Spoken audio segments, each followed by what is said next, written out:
mais uma vez, agradeço a presença de todos. E a gente sempre que fala depende da resposta que recebe daqueles que ouvem.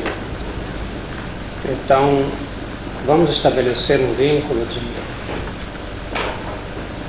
simpatia, de afeição, de afeto entre nós, para que possamos nos entender acima e além da linguagem humana. Se eu precisar sentar-me por cansaço ou por... Eu estou com uma doença importante, residencial, doença de, como chama? Labirintite.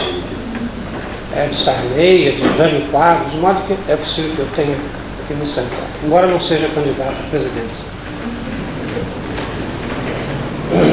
Bom, como fizemos ontem, eu prefiro seguir um roteirozinho, porque senão o assunto é muito vasto e a gente pode se perder, eu principalmente. A gente diz às vezes o que não precisa dizer e acaba não dizendo aquilo que precisava.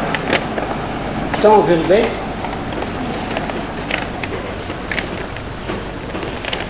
Bom, eu disse a Sueli outro dia que de tanto de falar em obsessão acaba obsidiado também.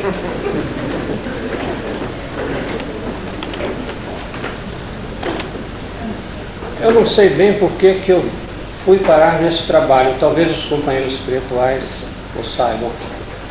Mas a gente vai se envolvendo, digamos assim, num processo de aprendizado ao longo do tempo. E quando a coisa começa, a gente não sabe bem onde vai dar. Depois que a gente começa a chegar, é que a gente verifica que eram aqueles mesmos os caminhos, eram aquelas as tarefas, embora a gente conscientemente não estivesse programado. O espírito, mesmo encarnado, deixado aos seus próprios recursos, se ele tiver a boa intenção e a pureza das suas intenções, o desejo de servir, ele acaba encontrando os seus caminhos.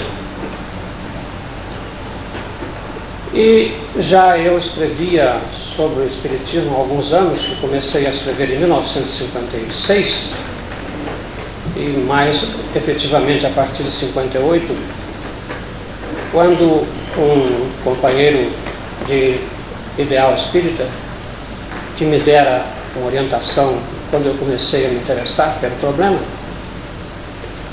me convidou para traduzir um livro do inglês para o português.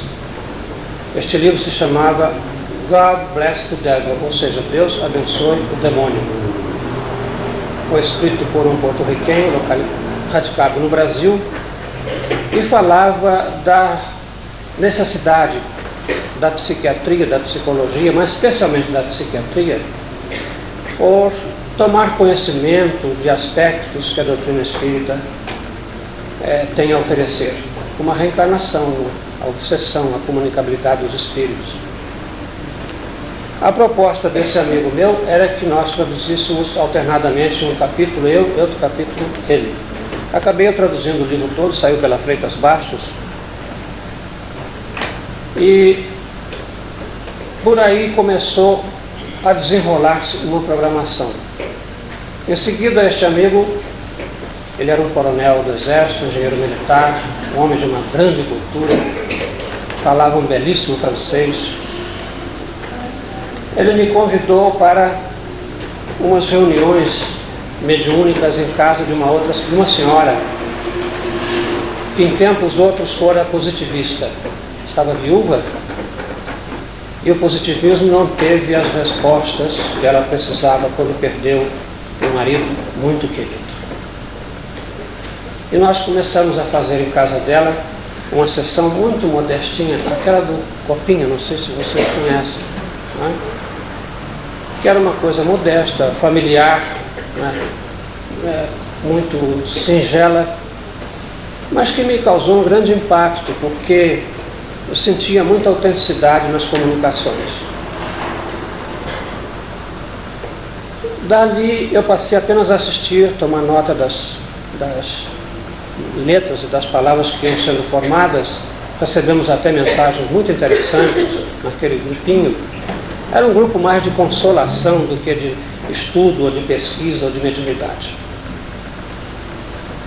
Bom, dali passamos para um grupo maior, já na casa desse meu amigo, eram uns 8 ou 10 pessoas, e eu sempre sentado na mesa e pensando cá comigo, o que eu estou fazendo aqui se não aprender? Realmente era uma tarefa de aprendizado. E eu ouvia aquilo tudo e me interessava muito pelo que se passava no grupo. Um belo dia, os companheiros que dirigiam disse, vamos mudar um pouco essa sistemática. Fulano vai fazer a prece inicial, o ciclano faz isso, o outro dá um passo, não sei o quê. E para mim, você vai falar com os espíritos, você vai ser o doutrinador. Eu disse, meu Deus do céu, o que eu vou dizer para estes espíritos? Como que eu vou me sair desta incumbência? Eu, além de tudo, tinha a inibição natural de falar. A minha dificuldade sempre foi muito de falar. Mas, recebida a incumbência, parti para fazer o melhor possível dentro do que o grupo, a expectativa do grupo. E era um trabalho simples, ao mesmo tempo, um conteúdo humano muito grande. Nós recebíamos espíritos amigos, evidentemente, alguns que poderiam ter problemas conosco, de relacionamento anterior. E me lembro de um tipo especial, uma pessoa especial, porque a gente precisa entender uma coisa muito importante, que os espíritos são gente. A gente ouve falar o espírito, o perispírito, e não sei mais o que, porque o espírito disse isso. A gente esquece muitas vezes que é gente mesmo, gente igual a nós, com emoções, com alegrias, com sentimentos de frustração, de insatisfação consigo mesmos. Então, comecei a entender que eu estava falando com gente muito autêntica, pelas suas expressões, pela maneira com que se dirigiam a nós, pelos problemas que nos traziam. Estava ali naquele trabalho, eu não sabia ainda, mas o germe, o começo de todos esses livros sobre histórias dos espíritos, que não tem uma palavra de fantasia ali, é tudo verdade, é tudo exatamente como se passou. Então, um caso nesta ocasião me impressionou profundamente, chamando esse aspecto, a atenção para esse aspecto da vivência humana das pessoas. Era o espírito de uma mulher.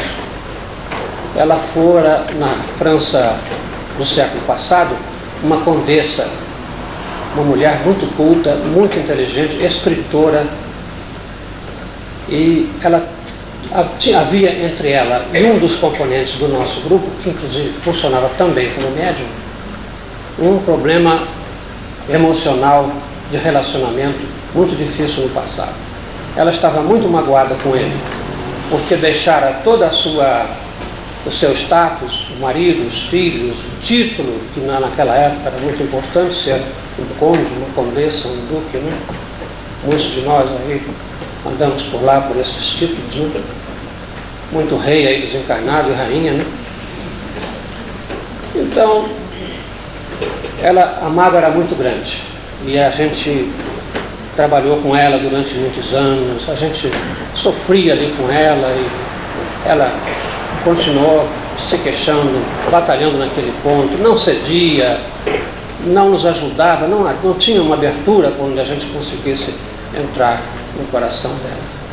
Mas foi tanta insistência que nós conseguimos, afinal, que ela nos aceitasse, e ela se desarmou quanto a esse companheiro. Aí as coisas começaram a acontecer. Ela foi, esse espírito, esta pessoa,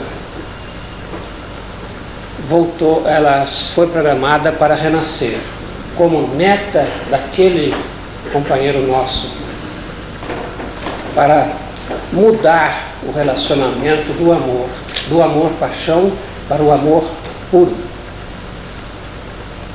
Então, este episódio eu estou detalhando um pouquinho, porque contém muitas lições que eu vou mostrar a vocês, porque foram lições que eu recebi. A primeira coisa que nos chamou a atenção, que a filha deste nosso companheiro havia recentemente se casado, a primeira gravidez, nós ficamos sabendo que se tratava deste espírito, dessa moça. E na época oportuna do parto, ela se mudou para uma cidade de São Paulo nessa ocasião, e a avó ficou no Rio, a futura avó, mãe da moça. Então, na época do parto, esta nossa companheira foi para lá para ajudar a filha, né, na ocasião do primeiro nascimento. E passaram-se os 9 meses, e passaram-se 10, e a criança chegou com 10 meses. Ora, aquilo já nos deixou com muitas perguntas. Então eu perguntei a um dos nossos companheiros o que tinha havido, como é que poderia ter sido uma gestação de 10 meses. Coisas que a gente aprende no trabalho mediúnico, que são fatos da vida, não são teóricos. Ele explicou o seguinte, que a mãe desta menina havia apanhado uma rubéola no primeiro mês de gravidez e que certamente poderia afetar a criança.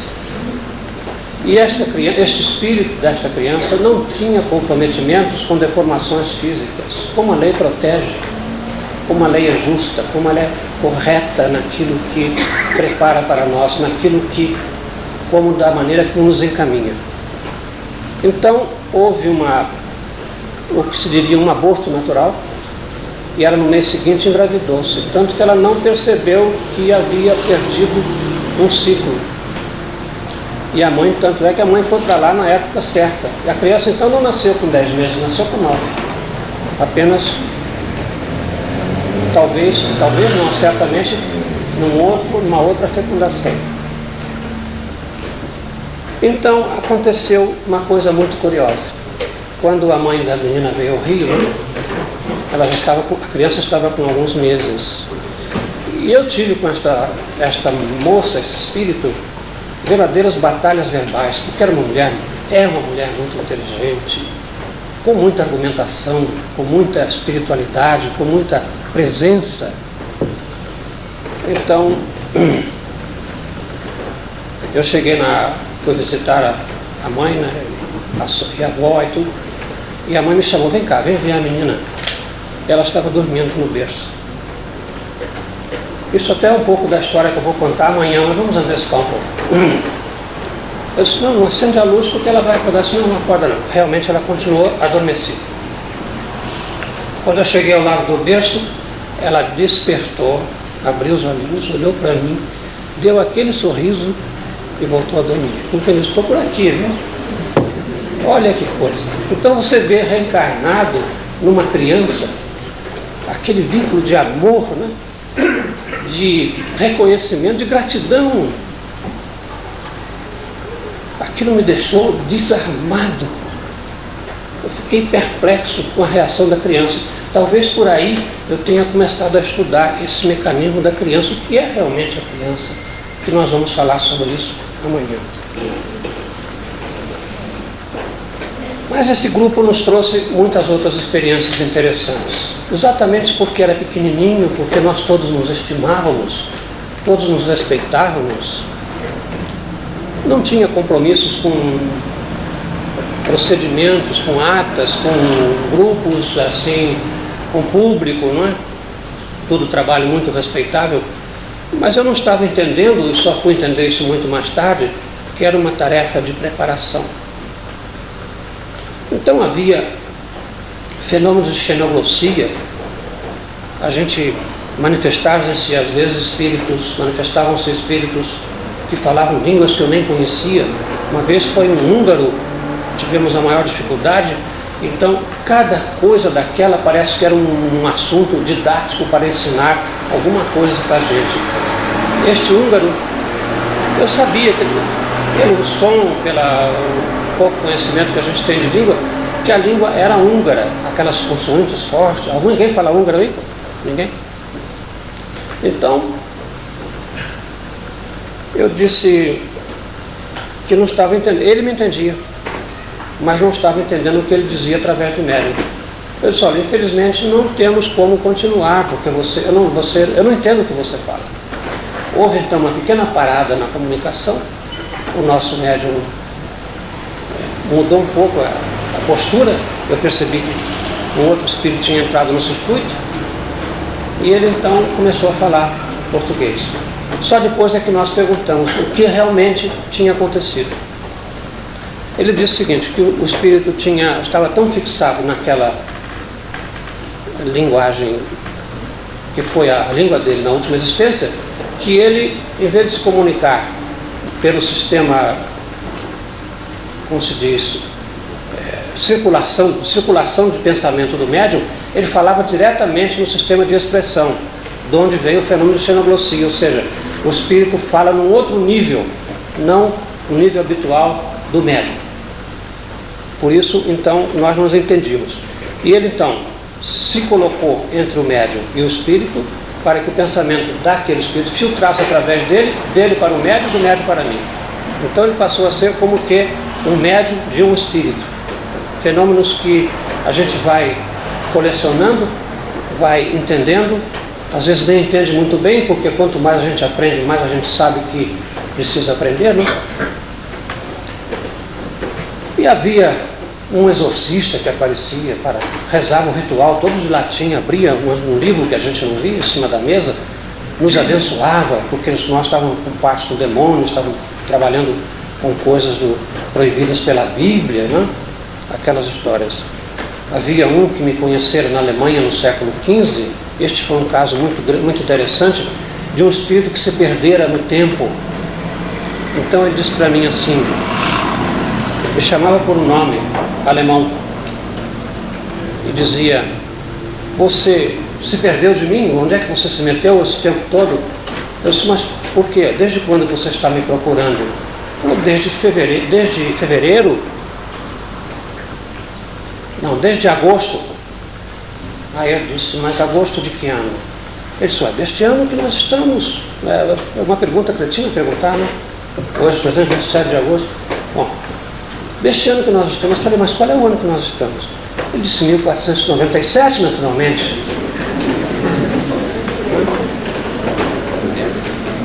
Então eu fiquei assim tão perplexo. Por isso é que eu digo às vezes que o mistério do tempo é uma coisa tão fascinante, que às vezes um minuto parece um século e um século é como se fosse agora, um minuto atrás. Então esse espírito estava preso no tempo, como se tivesse caído numa armadilha temporal. Ficaram na Alemanha, diz ele que só falava alemão, que está falando português comigo, diz ele que eu só falava alemão com ele, eu não sei falar alemão. Estávamos em 1497, mas por que você estava me procurando desde essa época? Aí eu entendi. Diz ele que eu tinha sido um sacerdote alemão, nesse período exatamente anterior. Depois fôramos desencarnados, quase que juntos, continuamos a nossa amizade no mundo espiritual. Para quem não é espírita, é uma conversa de maluco, não é não?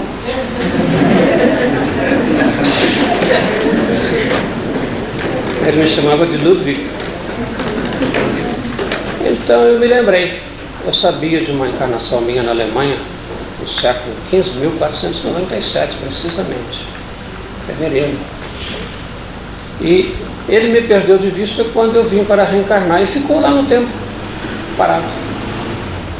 O tempo não tinha passado para ele. Descoberta da América, o Brasil, a língua portuguesa, o que é o português, o que é Brasil. Então, são lições que a gente não cansa de aprender. Eu tenho aprendido mais com os espíritos do que tenho ensinado. O que eu ensino a eles é muito pouco. Um espírito que se manifesta num grupo com uma proposta, com um caso pessoal, como dessas histórias aí, ele tem um depoimento tão fascinante. É uma criatura tão necessitada de compreensão, de alguém que o ouça, que o entenda. A gente não tem tempo nem paciência para ouvir. Os grupos mediúnicos às vezes são um pouco apressados. Temos que dar tempo para a criatura dizer o que está sentindo, o que precisa falar, quais são as suas dificuldades, as suas dores. Sempre tem uma dor atrás daquilo, tem sempre uma criatura escondida atrás da dor. E como fogem da dor, e como fogem de si mesmo, tentando fugir de si mesmo, porque sabem que, uma vez assumidas as nossas responsabilidades, vamos ter que enfrentá-las mesmo, não há o que fazer. Então ficam apavorados porque as responsabilidades foram crescendo ao longo do tempo, eles têm plena consciência disso e se alienam num esquecimento. Às vezes essa alienação é uma verdadeira barreira quase que física, é uma parede, é um túnel, seja lá o que for as imagens que eles criam. Teve um que me disse, como se tivesse escondido todas essas aflições dele, todos os seus crimes, os seus erros, num compartimento contíguo, e fechou a porta e fez uma parede. Ele disse assim, mas de vez em quando eu ouço as correntes do meu passado se arrastando lá dentro. Então, como isto é humano, como isto é sensível, como a gente precisa ter paciência para ouvir primeiro, antes de falar. Nós não vamos ensinar a eles nada de que eles não saibam. Eles sabem. Às vezes assim, começam a falar do Espiritismo, precisa combater, porque o Espiritismo é um movimento que está botando uma realidade em circulação, não é? Botando uma vivência espiritual na cabeça de todos nós. Muitos desses que querem se esconder desta realidade acham que se defendem combatendo o Espiritismo. Então eu disse assim, mas você não é espírita? Não, que horror, não sei o quê.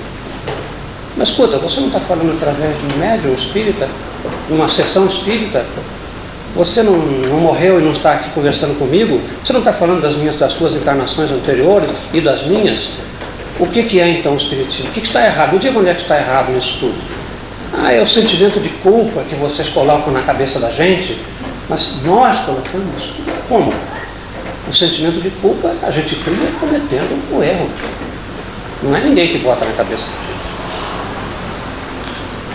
Mas então, esse aprendizado se prolongou ao longo do tempo.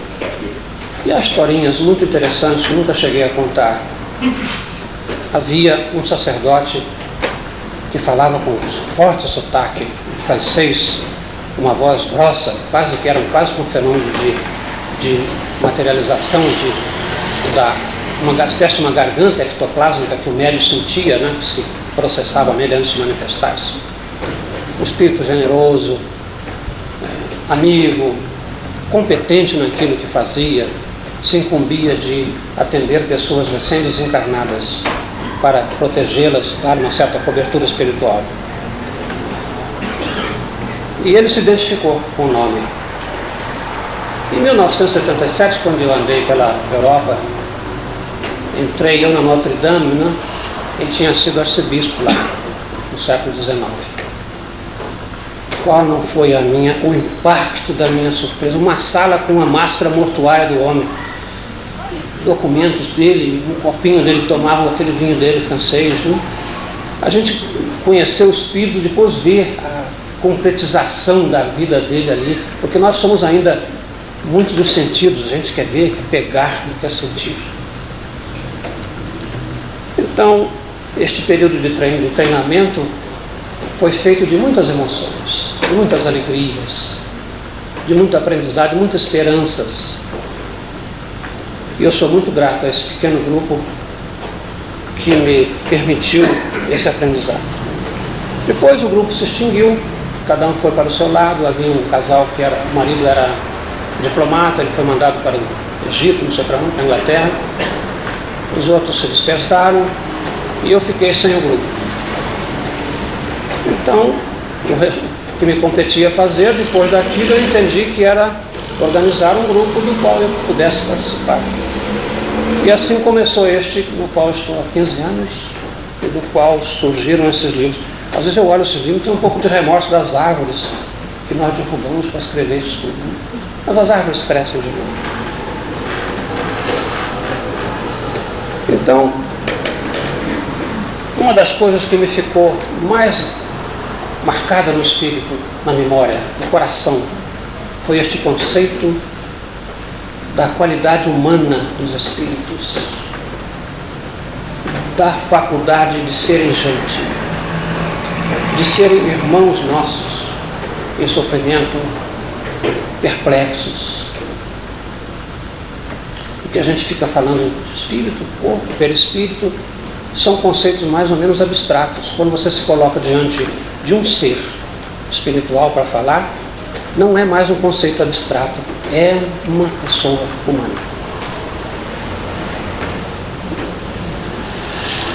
Então, esta faculdade de ser gente ficou muito marcada nas minhas histórias, nas histórias que a gente contou, e especialmente numa que está no filho da irmã do vizir, uma historinha chamada Perplexidade. Essa história nos trouxe uma porção de lições, porque a gente tem que estar prestando atenção no que acontece nas sessões mediúnicas, porque elas são muito didáticas, elas são aulas de vida, aulas de comportamento. E quando eu falo a palavra comportamento, é em toda a sua extensão, em todas as suas implicações. O Cristo não pregou uma religião conforme nós vimos, conforme é o meu pensamento afirmado ontem. O Cristo pregou um procedimento, um comportamento, uma ética amorosa, uma ética religiosa, uma ética superior. Então, vai explodir alguma coisa. Eu estou com as bananas de dinamite aqui, de vez em quando eu acho que não tem perigo não. Então, este espírito, cuja história está contada, Perplexidade, ele fazia parte de um grupo, uma instituição do espaço, que se intitulava Os Vingadores. O problema era o seguinte: você tinha um problema contra qualquer pessoa, espírito geralmente, e também encarnados. Então você ia lá e expunha o seu caso. Fulano me fez isso, me fez aquilo. Eles examinavam, investigavam. Não era feito em cima da perna, não. Uma das coisas que eles investigavam, outra lição importante, é que muitas vezes as queixas levadas lá implicavam pessoas do próprio grupo. Então era preciso ter cuidado para eles não se punirem a si mesmos, né? Então era feito um trabalho de pesquisa antes. Uma vez que você demonstrou ao seu caso, que eles reconheceram que tinha a sua validade, então eles partiam para a cobrança, esse é o nome. E tem uma história no livro chamada O Cão de Dom Alfonso, que um espírito foi muito sacrificado pelo filho de uma maneira bárbara. Quando o filho morreu, ele foi lá se queixar. Colocaram esse grupo, reconheceram que ele tinha razão. Leiam a história depois, é uma coisa horrível. Bom, então este cidadão, este espírito, este ser compareceu esse dia no nosso grupo, que está na historinha. Ele era um dos dirigentes, um dos líderes desta instituição dos Vingadores. Era um homem de cabeça muito fria, muito seguro de si, muito enérgico, competente, inteligente, porque eles são muito inteligentes. Não os subestimemos. Eles têm muito conhecimento, muita competência, muita presença às vezes. Quantas vezes, e isso está no Exilado, que é a própria história do Exilado, eu me senti absolutamente inadequado, incompetente diante da segurança, da inteligência, do conhecimento, da presença daqueles espíritos. E a gente tem que ter, não é humildade não, é a realidade, a gente tem que reconhecer que são espíritos muito bem dotados. Não os subestimemos. Então este homem era um homem que se incumbia de tarefas de muita responsabilidade nesse grupo dos Vingadores. E ele organizou, segundo ele nos contou posteriormente, um dossiê sobre cada um de nós, os componentes encarnados do grupo. Depois de todo organizado, ele ia comparecer ao grupo com o dossiê para nos desmoralizar. Você fez isso, fez aquilo, você é isso, assim, você... E é claro que a gente está cheio de pontas soltas por aí, né? Então, ele chegou, segundo ele nos contou depois, o nosso orientador espiritual, ele mostrou, olha, hoje eu vou acabar com esse grupo aqui. Aqui eu trouxe um assistente com as pastas, os documentos, vou desmoralizar todo mundo aí. Eu falei, não, irmão, pode entrar, não tem problema. Ele disse que já ficou meio desarmado. Como é que ele traz uma papelada dessa, uma documentação assim, arrasadora sobre nós, né? E o nosso orientador, com toda a educação, pois não, a casa é sua, pode entrar. Mas, nesse ínterim, aconteceu uma coisa que representa uma outra lição. É de que aquele que trabalha em sessões mediúnicas, em grupos mediúnicos, tem um trabalho para 24 horas por dia. Não é propriamente trabalho específico braçal, é trabalho de comportamento, de atitudes. Não que seja uma criatura santificada ou purificada, que isso não somos mesmo, e é preciso reconhecer que não o somos. Foi o seguinte, ele se incorporou médium extremamente constrangido. Ele disse, não era para estar aqui. Eu pedi até aos meus companheiros que me substituíssem, mandassem outra pessoa, mas aqui estou. Mas ele estava assim, reticente e preocupado. Havia qualquer coisa na mente dele que o perturbava intensamente. Então, acabou se desenrolando a história. Foi o seguinte, uma das nossas companheiras do grupo, numa tarde de inverno no Rio não tem inverno, mas faz um pouco de frio às vezes, já à noitinha, né? Bateu alguém na porta do apartamento dela, era um rapaz, um jovem, e eletricista. Ele havia instalado na casa dela um eletrodoméstico uns meses antes com um irmão com quem ele trabalhava. Ele disse, eu queria, a senhora tem algum serviço para mim? Tem algum serviço para mim? Ela disse, não, no momento assim não me ocorre nada. Mas ela sentiu um apelo tão dramático, uma aflição tão grande nele, que ela lembrou que tinha um pequeno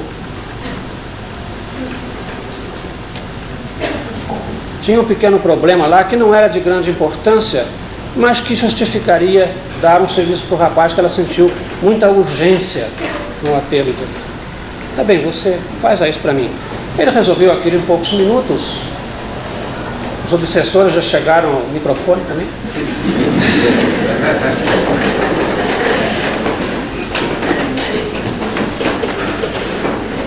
Ele fez o serviço e ela deu uma gratificação extremamente generosa.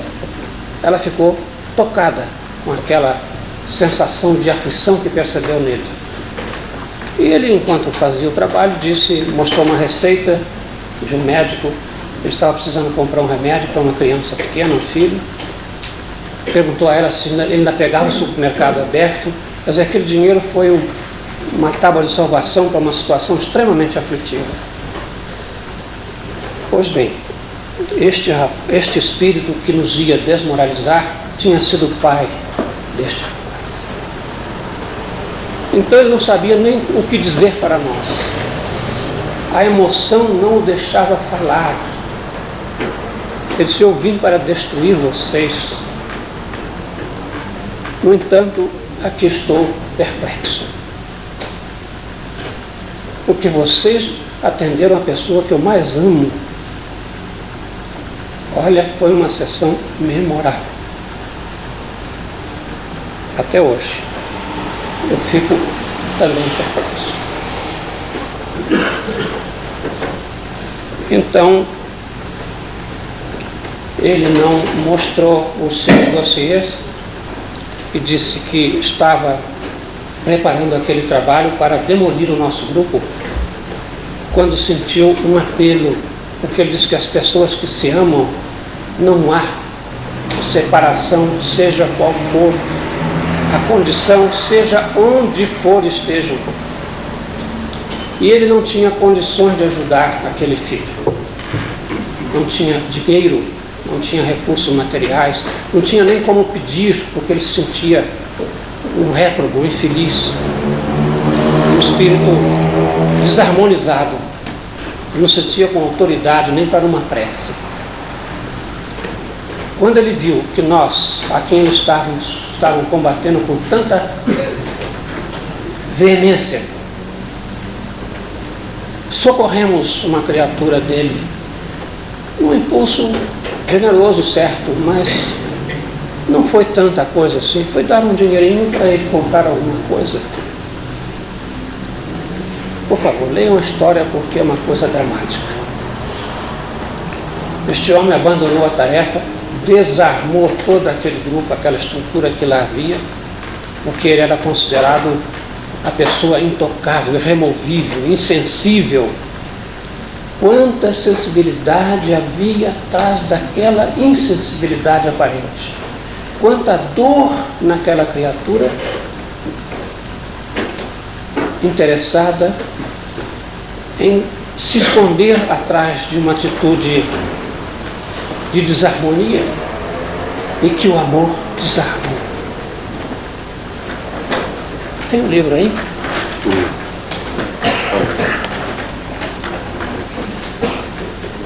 É por isso que eu não gosto de falar, viu? Perplexidade, está aqui.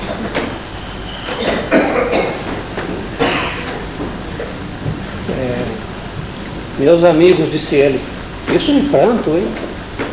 Se posso lhes dizer uma palavra, alguém que conhece a vida na carne, centímetro a centímetro, as desilusões, as dores, aproveitem a vida no bom sentido, porque eu não soube aproveitar enquanto estava aí, e depois é tarde.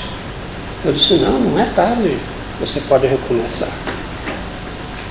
Olha as palavras finais, muito obrigado, muito obrigado. Não adianta dizer as palavras, se eu pudesse, tirava o meu coração e botava em cima desta mesa. Então, meu Deus, a gente que tem a oportunidade de estender a mão a uma criatura dessa, que desarmou todo um esquema, que modificou essa criatura e encaminhou-a para uma retomada na sua trajetória espiritual, isso é um privilégio nosso de servir. Não porque a gente seja superior, veja quantas lições tem esta historinha tão dramática. Porque nós, eu digo a eles, não sou melhor do que você, meu querido ou minha querida. Somos todos do mesmo nível. Se eu fosse muito melhor, não estaria nem aqui falando com você. Deus é que nos concedeu o privilégio de chegar até você com essa mensagem, com este apelo. Eu sei que você vai enfrentar dores. As responsabilidades acarretam, os erros acarretam responsabilidades. A lei de causa e efeito é severa e ao mesmo tempo flexível. A lei não exige nada de que não possamos dar. Então, é como diz a musiquinha, haja coração para essas sessões em que você se envolve emocionalmente com os espíritos. E você só pode ajudá-los envolvendo-se com eles. Rindo com eles quando é o momento, chorando com eles quando é preciso chorar. Não ter vergonha das suas emoções, dos seus sentimentos. Porque ele não se entrega à pessoa que o trata com frieza, com dureza.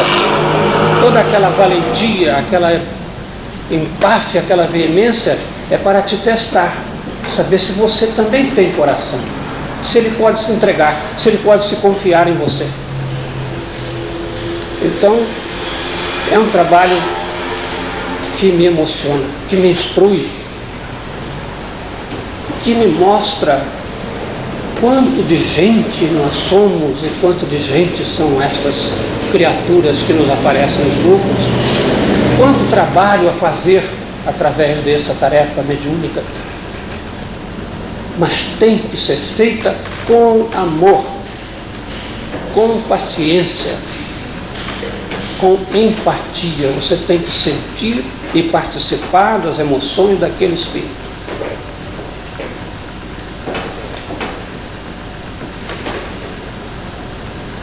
Então, nesta lição de perplexidade, a gente vê a sensibilidade apuradíssima, o coração extremamente sensível, envolvido numa verdadeira camada de concreto, de gelo. Para quê?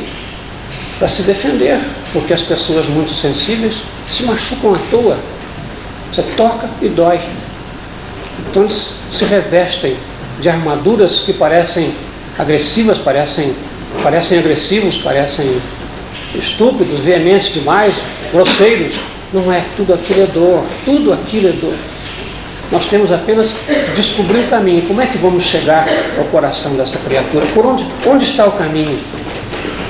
Daí então, ter recorrido eu, ao longo de muitos anos, de 15 anos dessa prática mediúnica, as regressões de memória, para poder chegar a determinados núcleos, porque a defesa da mente quanto a esses núcleos de dor é muito poderosa, é muito forte.